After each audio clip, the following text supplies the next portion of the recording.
Hello, this is Michael Tracy.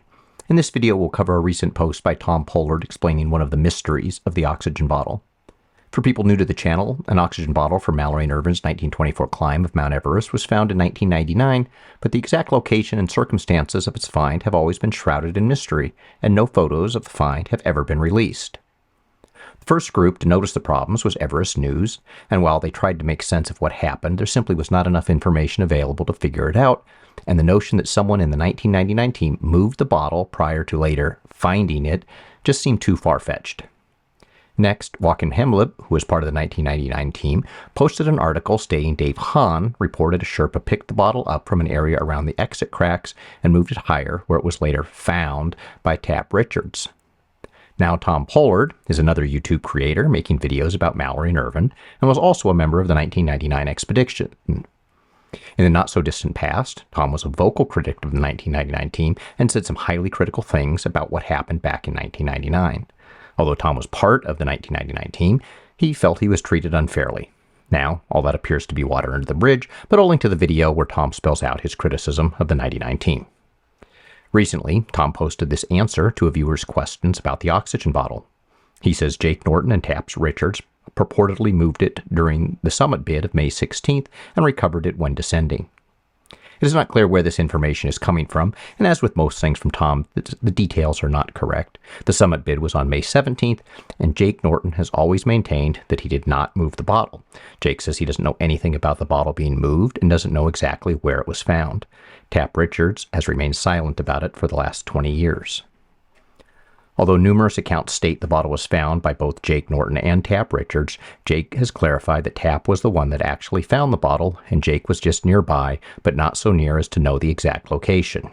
Over the years, Jake has moved the supposed find location by hundreds of feet, stating various miscalculations were made in determining the location.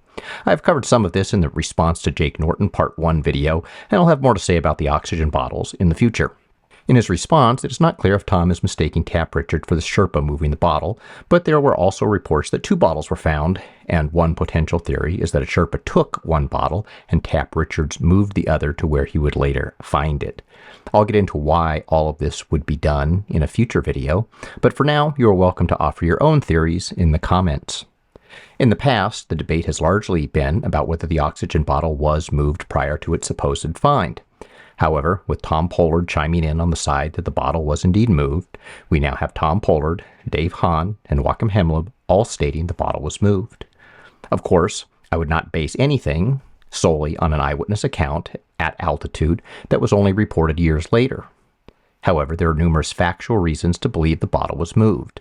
In particular, the British 1933 expedition climbed several different routes through that area, as did the Chinese in 1960 and 1975. As none of them found the oxygen bottle in any of the locations where it is claimed to have been found in 1999, it is likely because the bottle was not there in 99. Photos and film from the British 1933 expedition show some of these locations, and there is no visible oxygen bottle.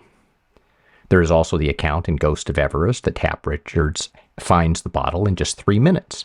Doing anything above 27,000 feet takes a long time, and finding an oxygen bottle in just 3 minutes is a good indication that he knew exactly where to look. There's the lack of any photo of the bottle, where it was supposedly found, despite detailed instructions stating to photograph it. The issue with the photo is that if the bottle was on top of any snow, it would mean it was placed there recently. Snow on Everest sublimates, and in most locations, an item left on top of the snow in one year will be laying on the ground or underneath fresh snow in the next year, as all the snow underneath it sublimated. As such, it would be impossible for them to release a photo of the bottle as it was found without giving up the ruse. The various explanations for them not taking a photo, such as being tired or there being a massive storm, are contradicted by the facts that they were not too tired to pick up the bottle and carry it all the way back down the mountain, and photos of the mountain that day show that there was no massive storm. And Conrad Anchor and Dave Hahn were on their way to the summit taking photographs the entire way.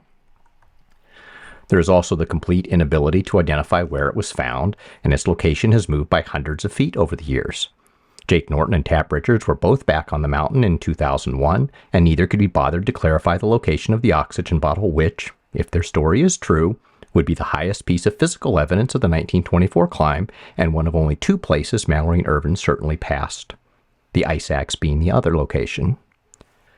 And while Thom Pollard and I disagree on a lot of things, we also agree on some of the main points, especially when it comes to his 2017 statements about the 99 team.